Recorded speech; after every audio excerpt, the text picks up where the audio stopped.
Hey guys, welcome back. This is the Elyson Entrepreneur Interview. In here, we talk to local business owners. They live right here in Elyson and they own a business. We're all about supporting local businesses. If you can support a local business versus a random other business somewhere else on the other side of Houston, let's do that. And so today, we get to meet Mr. Aaron Brister. We're going to be talking about how Aaron Brister built by Brister and came around that way. Or should I call you AA Ron? Is that the common name? That's the common name now. I'm an Aaron too. I always get called AA Ron. I Great think name. for the last 10 years, it's been the running joke, you could say. But yeah, no, great. And we're going to get to know today Aaron's story with Built by Brister. You build today custom cabinetry, different finishes and homes. Yes. From what I understand, if someone can draw it with a crayon, or if ChatGPT can imagine it around your home, then you can build it. Is that correct? That is correct. Yeah, that's it. That's correct. So we'll get to hear a little bit more about that. But tell us, Aaron, before you even came to Elyson, how did you get here? Where are you from, and how did you end up here in Elyson? Originally born and raised in Baton Rouge, Louisiana. All right. I was there pretty much up until post-graduation from college. Followed my then girlfriend, now wife, out to Houston, and we kind of stayed around the Katy area for a bit, but then around 2015 we shot out to San Antonio for a couple of years, and then after about 3 years we came back and we heard about this new community called Elyson. Yeah, very so cool. 2018 we popped up here. In 2018, so you're probably one of the more original Elyson residents. Yeah. On the south side, On the south side. That's it. Good. South side of Elyson. Very good. So you're Baton Rouge. Did you have any family here in Houston or Katy area, or not at all? We have a few cousins and stuff around the area, and I have Yeah. a sister down in the Richmond area, but Great. that's about it. Yeah. Cool. And how did you hear about Elyson? We were looking for a house to be close to I-10, and originally we thought we didn't want to go north of Clay. I see. But once we started looking at the housing and the neighborhoods, we kind of didn't want to be in that area. And on a whim, my wife was like, well, there's a neighborhood a little bit further. Yeah. So let's just go up and check out what's this neighborhood about. And then we pulled into Elyson and found the house that we were looking for. And it was all land out here, no Target. It was nothing. it was a few houses and a bunch of cows. Yeah. And a lot of potholes on Peak. Yeah. If you remember back then. So For Peak sure. was like one lane each direction all the way, and it was filled with potholes. And Everywhere. the biggest traffic was the cows would get out. Yeah. And block Peak. Right, back right. then. Yeah. Yep. I feel like even now when we're driving down to Stockdale, there's still all the potholes still there. So one day, One day. there will be no potholes, free-flowing traffic, lots of lanes. But until that day, Here we are. that's it. Oh, great. So tell me about this. You're from Baton Rouge, and you came here. Where did you go to school? What did you study? That kind of stuff. I went to Southern University in Baton Rouge, Louisiana. I have a degree in electronics engineering. Okay. So all the circuitry and the math that goes behind that's all That's up there. different. That's a very mathematical engineering type degree. Yeah. And here you are building with your Building hands, wood, right? Yeah. Interesting. It doesn't really, but it does. So Yeah. in the engineering side of it does kind of come into it as far as like sure. figuring out how things are going to come together. Yeah. Kind of deconstructing and reconstructing. Because most times what I receive is a picture. Okay. Not necessarily plans to build something. So Got it. kind of deconstruct that photo and then figure out how I'm going to reconstruct it to the way that somebody wants it. So engineering still plays a big part in it. I bet. Absolutely. Because it's got to be precise. That's the thing, right? It has to be perfectly fit together. Yeah. Or it doesn't look good. It doesn't look good. That's good. Cool. So tell me then, what did you get that degree for? What were you going to set out initially to do? Originally, I wanted to kind of do circuit design, Okay. like computer circuit design, kind of build circuits and Okay. things like that. When I graduated in 2009 in kind of like the original economic housing crisis, I really couldn't find a job in that field, but I did get a job in the IT field. Okay. So I started into IT field doing like corporate IT support and server maintenance, that sort of thing. So I kind of followed that path for the next 10 years of being a system administrator in the IT world. It was a hard time. I remember because I graduated right around the same time. I graduated in 07, December of 07.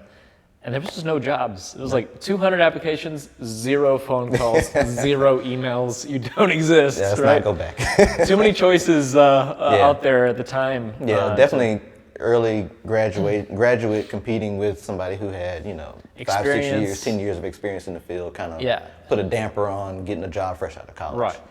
Any company could pay somebody with experience the same as what they would pay you. And it just wasn't gonna fly. Yeah. Okay, so you got out of college, you started working in IT. Yes. And the original company I worked for in IT was Landry's, their corporate office here in Houston. Yeah, yeah. I did IT over there for about 5 years. Tillman Frida, is it? Fertitta. Yeah. Fertitta. I can never say his name right. I always mix it up, but yeah. Okay, good. Yeah. Very good. So you worked IT for them. Yep, I did IT for them for about 5 years. After that, I went to BP for a short stint. Okay. And then that was around the time that we moved to San Antonio. So I went from BP to USAA. Okay. Their corporate headquarters is based in San Antonio. So I worked there for a couple of years. All IT related all then? IT, yep. So that was how many years in that whole span there? So at that point, we're about 8 years in. Yeah. And then we came back to the Houston area. So I did about another 2 years. So from like 2018 to around 2020 during that COVID start. Time, yeah. Very good. Yeah. So you were in San Antonio then? 2015, 2018. 2015, 2018, and then came back. We're still IT. Still IT. COVID. Yep. And COVID broke everything up. COVID came and there went that. During COVID, I had just gotten a job, not that far into it, and they were having some tough times and ended up letting me go. Yeah. But during that time, I was kind of starting what became what this is. Oh, I see. So you're doing this on the side then. Yeah, so at this point, we moved back to Houston in 2018. Okay. I'm in the garage kind of mulling around, building things, here and there. Got it. Word kind of got out. Good, very good. So curious, you work with your hands, and I've seen your work. You do amazing work. Thank you. Great photos out there too. Curious though, does it run in your family, or is this something you just came up with and started doing? It does. So originally, my grandfather did construction, where he would kind of build houses. He did like framing. Okay. Construction from the ground up. Okay. Yeah. My father would also do construction with him. Okay. And when I was younger, living in Baton Rouge, we didn't kind of do summer camps. Okay. During the summer. Yeah. You're getting out there. Out and working. Out working, yeah. Okay. Yeah, so during the summer, I would kind of help them, kind of build things. And I realized at an early age, I don't want to do framing and construction. Okay. But I did like woodwork. Because most construction is kind of a fair weather field. Yeah. So, I mean, if it's raining or if it's too hot, you may not be able to actually work. Yeah. And I didn't like working out in the heat constantly that. So I preferred, hey, once this is done, I can come in inside. I can come in. I can put some cabinets in here. I can do make it stuff look like that. nice. Yep, good. Yeah. You have that eye for detail, I'm guessing, which makes it quite unique. It's a little different. So when you're framing, things are kind of good enough. Yeah.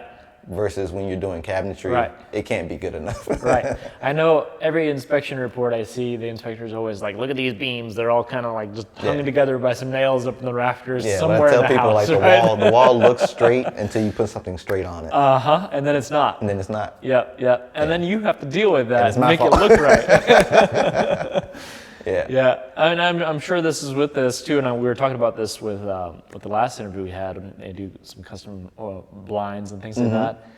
But you don't get square things all the time, right? You have to just make it look square and make it look right. Yeah, there's a lot of making it look. Yeah, that's interesting. Yeah, the walls are never square. They're never the same spacing.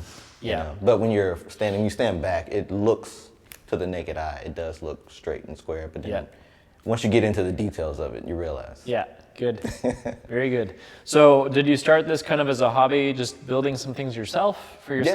It was mostly a hobby in the garage. Okay. Me kind of like building some shelves in my garage, or me kind of like just building some little table or something in the garage. Okay. That was mostly what I did in the beginning. It was just something that I did, just kind of on my own.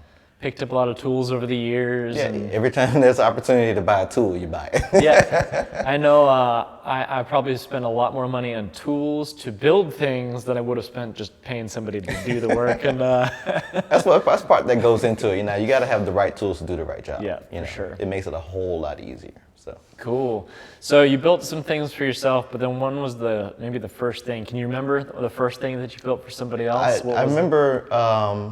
I guess this is how Built by Brister is an Elyson business, because I was just doing things for myself, not necessarily looking to market things or offer things to other people. Okay. But the neighborhood Facebook page. Yep. Somebody was looking for a custom desk to be built. Okay. I think that may have been like the original catalyst. Yes. Somebody posted that they were looking for a custom desk to be built, and somebody put my name. They knew that I kind of worked around. Tinkered with stuff. It was like he's always in the garage doing something. He may be able to help you out. So, I reached out to him. I was like, yeah, I think I can do that for you. And I was able to do it for them, and they were happy. So what happened was that person circled back. Okay. Went on the Facebook page and said, hey, look at what Aaron did. There you go. So everybody's like, oh, what else can you do? And I was like, well, I don't know. I kind of just figure stuff out. Cool. So I was like, well, let's just see what else we can do. And it just got to the point where, they would say, well, can you make this? And I'd say, well, yeah, I can. Yeah. And then, can you make this? And I can. So it kind of snowballed into the point where, I kind of expanded what I'm able to do. And then, Elyson kind of created Built by Brister. That's awesome. Sense. That's awesome. So it just was over the next 2 years, year and a half, 2 years. It was mainly Elyson kind of feeding into what would become Built by Brister. That's the 2018, 2019 2018, 2019. Then when COVID hits, it's to the point where everyone's at home. Everybody's at home. I need a new desk because I work from home. I gotta work from home now. Yep. It's time to. I'm looking at these walls. These walls are pretty, basic. So it's like now it's time to do something in the house. So at that point, Built by Brister was officially born during COVID once I got laid off from my IT job. I see. Yeah. So. And did you already have kind of some backlog going into that layoff time? I did. And other stuff? Yeah? I did. It was getting to the point because I was working a full-time job, leaving that full-time job during the day, and then doing this full-time job of building things at night. Yep. So it was, the log was just getting bigger and bigger and bigger, Lots and the of projects hours. get bigger and bigger and bigger. So, it was time to make that transition, and it was just made for me. Okay. So once I had that decision in front of me, it was easy to make that step. So what was it like? You got laid off. You come home, probably sitting at the dinner table with the missus. And were you like relieved? Were you nervous? Were you what went through your mind that night? Well, that's where I gotta give all the thanks and the support to my wife. Yeah. She was the one that said, I think you can do this. Yeah. I'm sitting there nervous, like, well, I gotta go to another job, I gotta do this, it's I want the guaranteed paycheck. And then she's like, I think this is a sign, like we can see this through. Right. So special shout out and thanks to, the wife for absolutely taking for being the backing, right? Yeah, for being the one that supported that whole process and movement. So she says, hey, you should do this. And now you have more time to do this, right? So you wake up, the next morning and start working on your projects thinking you're going to catch up? Immediately I thought that, but yeah. The beauty of the neighborhood was they were able to feed into Built by Brister to make it a success. Yeah. So it wasn't a stressful transition because the neighborhood supported the process. Absolutely. So. Very good. So what in the beginning when you first started, what types of things were you building the most or getting calls for? In the very beginning, one thing that really set the neighborhood on fire was these stove covers that I used to make. I used to make these stove covers. One person requested it in the neighborhood, and I never made it before. So I can make it. I made it. Sure. And of course, post on Facebook. Boom, boom. Aaron made this for me, and now I have 1 million orders of. I want one of those. Stove covers. So I was just like a stove cover factory at one point. That was the item. Manufacturing output. Stove covers. I would just say, send me the dimensions of your stove. What do you want it to look? I would try to customize things. I I didn't want things to be like basic and everybody have the exact same thing. Okay. So I offered the ability to say, okay, do you want like a pattern in the wood? Sure. Do you want like it to say something? Do you want a certain color? You know, give people kind of the ability to put their own look on something that they're going to put in their house. Very good. So did you get a step in the door then to go measure some things? Is that kind of how that starts, or so originally delivery? So people would kind of reach out from the post that they saw, and then you know, I would say, hey, I just need to come measure your stove. Yep. You know, so I would measure the stove, make the stove cover, and this time I bought this thing called a branding iron. Okay. Yeah. And I had that branding iron with my logo on it. Brister. So, you know, every time I would make one, I would stick Smack in there. Built by Brister on there. So that was my business card, so to speak. Okay, that's great. That's a genius idea. Absolutely. Yeah, so that was my business card. So from there, you know, it went to, hey, can you make a barn door? Can you make a cabinet? Can you make a table? It opens conversations. They're reminded of you daily. They walk past me every day in their kitchen. So that's they're awesome. like, you know, I need to call this guy. So. Yeah. All right. Anyone out there in Elyson has one of those, put the picture in the comments on the video there. Let's see them roll. So yeah, that's awesome. Yeah. Very cool. So that, I imagine, led to more conversations of more things. Can you build this? Or hey, you know, I see this wall over here by the TV. It looks kind of empty. Yeah. Let me show you what you could do. Is that kind of how that then took off to other things? Or? It took off to other things, and it helped me kind of figure out the path of Built by Brister. Like, what did Built by Brister want to lock in on, want to grow, want to focus in on? Yeah. So I didn't want to be spread so thin where I would be like a general contractor. Okay. Where it's just, oh, he does everything. Yeah. But I didn't want to do everything. I wanted to do the thing that kind of made me happy and create these custom pieces for people. Right. Which is what I would tell people is like, hey, if you have something that you're looking for, but it's not big enough, it's not wide enough, it's not tall enough, you can't find it on the market, I can custom build it for you. Yeah. You know, but if you're just looking for like something generic, I don't want to put you in a position where, you know, you're doing something that you may not want, that you can just go find anywhere. Just go find out of the box, Home Depot, cabinetry, or whatever. Right? Exactly. Yeah. Interesting. Yeah. So do you still build those stove covers today? I do not. Really? Okay. Interesting. I do not. I had to hang them up on the rafters. You know, I had to hang up the stove covers. Yeah. And I'm assuming it just wasn't profitable per se. It never was really profitable to make them. Yeah. It was just more for the love of it, to do something for people. Yeah. It was never something that kind of paid the bills. Right. Because once you put the time and the effort and the materials and everything you're still custom designing that, right? Yeah, I'm still giving everybody and it's a freedom $low item, to like custom design this thing. Yeah. And, you know, some people wanted all these intricate things, so it's just at the point where it just didn't make match sense. up. Yeah. Interesting. Okay. Yeah. So today then, it's largely what, cabinetry and largely cabinetry. I do a lot of laundry rooms. Okay. Home offices. If my wife's listening, she's going to remind me that 6 months ago she told me to build a little counter in our laundry room, and I haven't done it yet. We'll see if she's listening. Well, you do know a guy. I'm just saying. That's right. Just say Aaron's going to do it. We do need to bring you out there, Ron, and get it done. Yeah. Mostly that's what it is right now. Okay. During COVID, it was a lot of accent walls. I think that kind of took off during COVID. Designing things like that. Yeah. That was a big thing then, but now it's a lot of custom cabinetry. Interesting. Okay. So are you running this on your own? Do you have a team of 1,000 people? What's that look like today? I guess I'll introduce you to the entire Built by Brister staff. Yeah. I am the owner of Built by Brister. I come get the measurements for you. Yep. I'll send you the quote invoice. Yep. I'll build it. Accounting. I'll paint it. Receivables. Accounting, receivables, purchasing, delivery, installation. Built by Brister. Built by Brister. That's it. When I say Built by Brister, I mean it's literally through and through. Built by Brister. That's awesome. Yeah, I take pride in seeing it through from beginning to end. Yeah. I really like the aspect of, like, let's say you give me your drawing of something. It's a dream. And I take that thought that you have, and I go to the lumber yard, I pick the material by hand. I'm the one doing all those things. Yeah. You know, to kind of make sure that the quality is the same throughout. Right. You know, I'm not going to take your order and then say, hey, can you come do this? I need to place an order for this, you know, kind of just trickling it down. Sure. You know, and just putting the tax on it and then saying, there you go. So yeah, you'll see me through the entire process. I am the beginning and the end. In the GC business, it's the, hey, you enjoy the craft, the art, the delivery, and the experience that you're giving them. That's awesome. Yeah.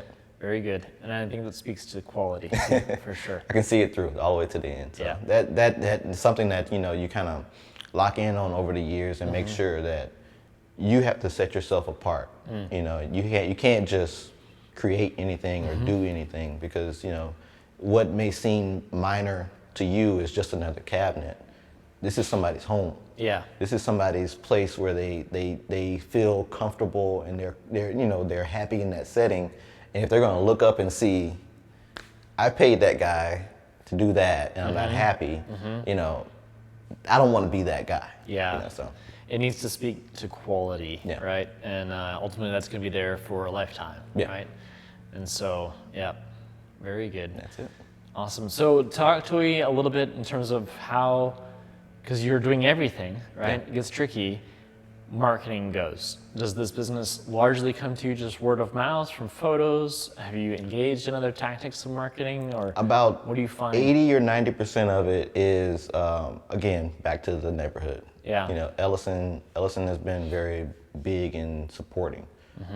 So a good bit of the work that I do get is right here in the neighborhood. That's awesome. So the stuff that people see like on my Instagram or my Facebook page, it's their neighbors. Yeah. You know, it's the people that live around you that are buying these things and, you know, having me put these things in. So good. A lot of it is word of mouth. Like, you know, you'll have your little Christmas party, you know, neighbors come over, who made that, you know? Or if they look around, if it's like a mantle or something, you'll see the stamp on there. Yeah, it's there. It's there. Sometimes it's hidden. Sometimes it's, you know, it's like right on the side somewhere. So, you know, those are the things that kind of help keep the business coming. It's just, you know, people have people over and then they say, hey, look at this thing, which goes back to, you know, pride of work of, you know, me putting some effort into this. So when somebody does come over, what you want to say is, hey, come look at my laundry room. Yeah. You know, hey, come look at what I had done. Something you want to talk about it. You want to show it off, and that's what I strive for, is to have people to be able to be in a position where they want to show it off. They want to talk about it. They want to be happy about the decision that they made for their home. Awesome. Yeah, if you're not following him on Instagram or Facebook, definitely give him a follow there. You'll get a lot of inspirational ideas. Yeah. And I was actually talking to you a little bit about this earlier. ChatGPT. Yeah. What do you see people doing with ChatGPT and bringing you ideas in that sense? Some ideas in ChatGPT are good ideas. They're just not practical. Okay. Woodworking wise, you know, they tend to take what you say and just put it in the most compact form. Okay. And just spit it out. Yeah. But when I have to look at that and I say, okay, well, you want, you know, a drawer right here, but then you want this to open up, and then you want that to be another space, and you want this to do that. It's too compact. Yeah. So either it's going to be enormous to factor in everything that you want to include, or it's just not practical, you know, in the sense that you think it would be. Got it. You know, so your idea is good, but the execution won't be what you think. For sure. So it's a conversation that it has to be had with some people. It's like, okay, I see where you're going, right? But we can't go there. Yeah. So. No, that's good. And this is because it's kind of cool. You can take a picture, if you've never done this before, you can take a picture of your fireplace, your living area, whatever, and just say, design, you know, cabinetry around this, or design a, you know, accent wall here. And you can kind of get ideas and say, hey, change this or change that, right? And it can be awesome for this, but then you have the practical side, as you said. You need to actually have real measurements of things, right? And if the measurements don't match up, then at least your experience is there to say, hey, you might not want to do this because of, you know, X, Y, or Z that I've seen before, right? I try to let people know. Again, it's back to the conversation that we have to have of like expectations. Okay. Because a lot of people, they know they want something. They don't know exactly what that something may be. They just know they want something. So what I'll tend to have people do is, because I don't like to make decisions on design, so to speak. As far as like, I think you should put, you know, a cabinet there and this. I don't want to design the house because if I do it and then you say, you know what, I don't really like that. Now it's my fault. Right. Because I told you to do it. Sure. So I try to stay out of that, but what I do tell people to do is look at inspiration photos on Pinterest. Look at Instagram. Look at, you know, other designers that are doing this professionally. That's their lane, is to design. Look at what they're offering, and you can say, hey, I like the shelf on this picture. I like the cabinet on this picture. I like the look of this. I can take those things and put them together and come up with your project. Got it. You know. Good. Yeah, so talk to me, what is it like if someone out there brings in their house, what's that engagement look like, conversation look like, ideation to getting that project actually built? So a lot of it is when I show up, you know, I'm already the wheels are already spinning when I show up. I'm looking at you invite me over to say, okay, I'm looking for cabinets in my laundry room. Immediately I'm looking at the layout, space. I'm looking at ceiling height. I'm looking at vents. I'm looking at you know, everything in that room, the doorway, how much space is in there. Sometimes people do like a lot of cabinetry in their laundry room. The laundry room may not be big enough. So it's just a matter of, okay, you want storage space. How can we utilize this space that you have to the best of our ability and still get you what you want, but not make you feel like you're closed in? You know, so it's a lot of looking to say, okay, well, can we just have taller cabinets above and maybe nothing below? You know, that sort of thing. Just kind of looking to see what space we have available to work with, and just kind of having that conversation to say, okay, this is what you can do.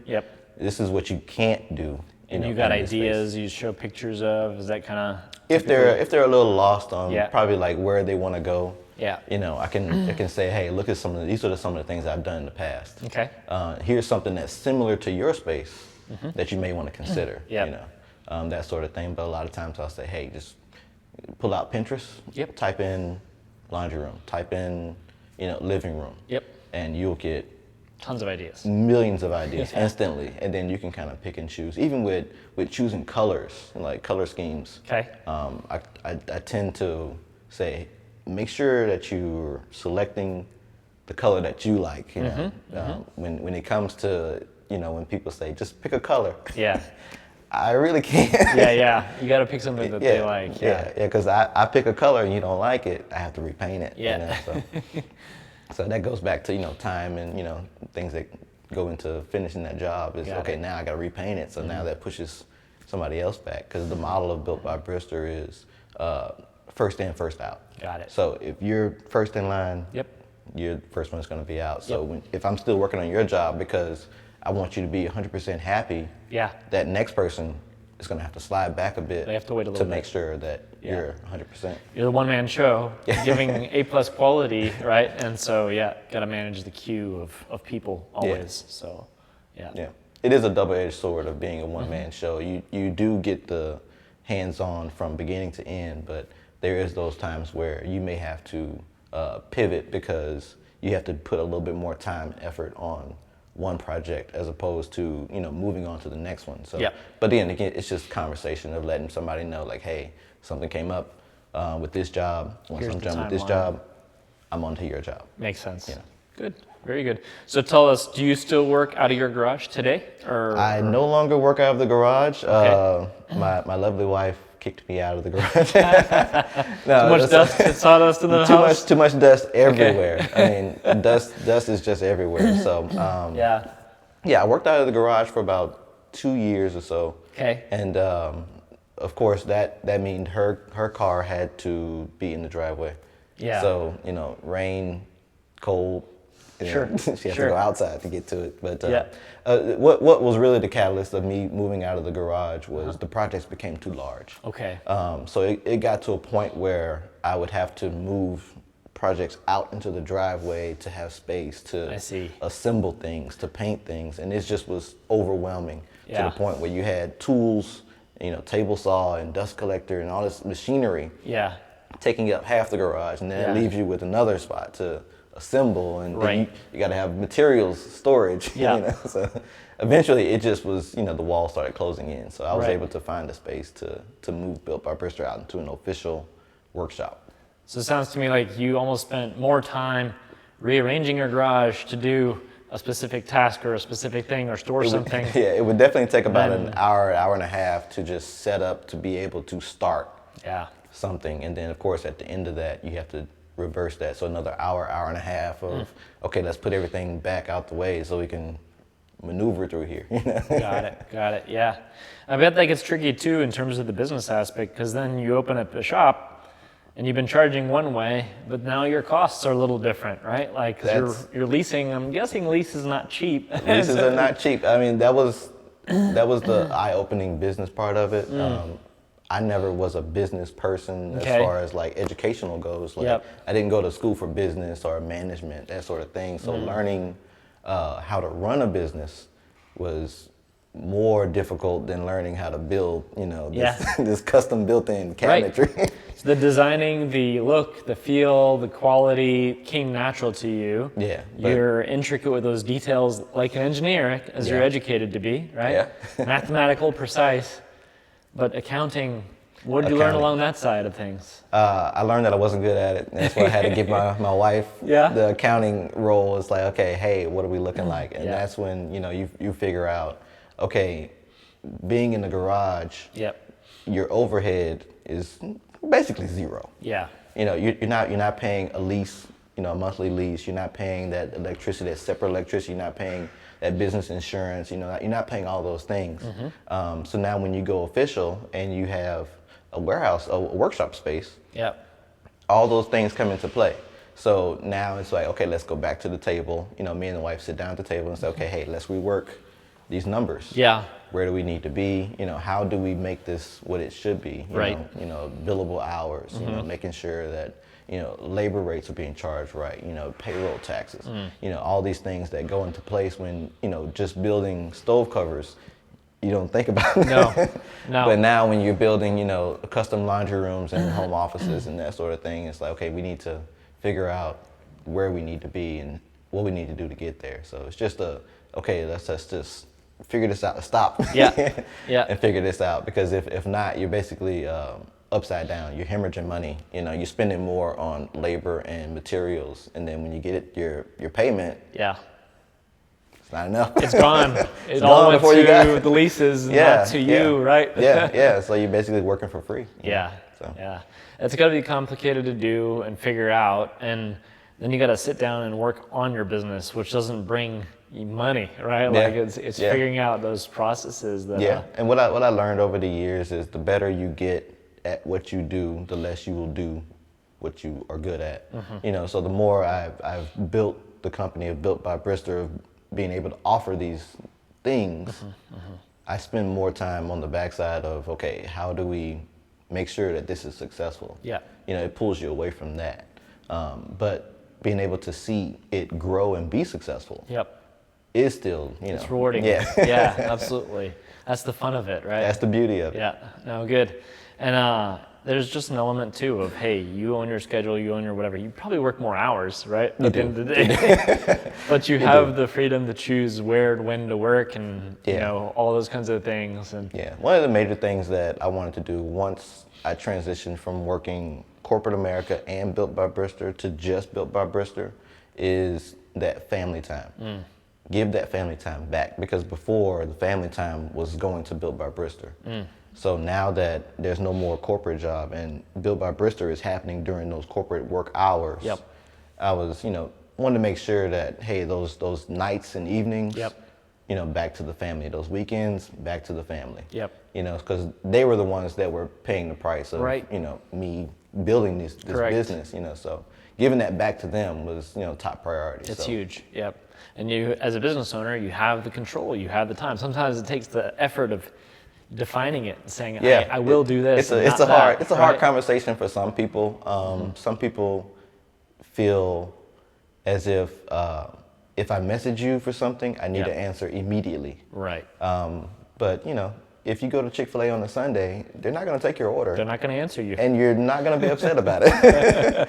You know, so it's just defining those this is what I need, you know, in order to serve you. I need this for myself. Certainly. So I need my family time. I need, you know, to be able to pour into my kids and my wife and spend time with them. And, you know. That's huge. It just has to be what it is, you know. That's good. That's good. Well, Aaron, thanks so much again for joining us on this interview to get to know you guys.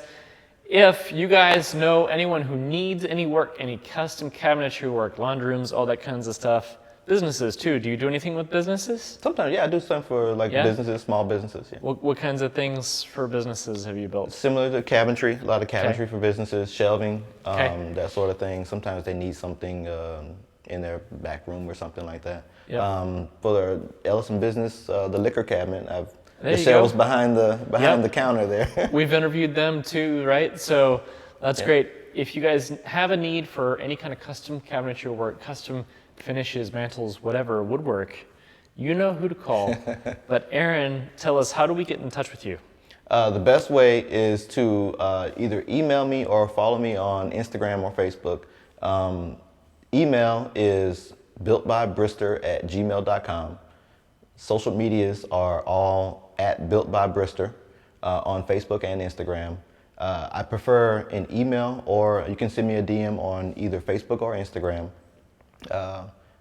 I try not to get into personal messages. I don't check those very often for business purposes. So if you can reach out via email or Instagram or Facebook. Perfect. Thanks again. Really appreciate it. And supporting local, as always. Here we go.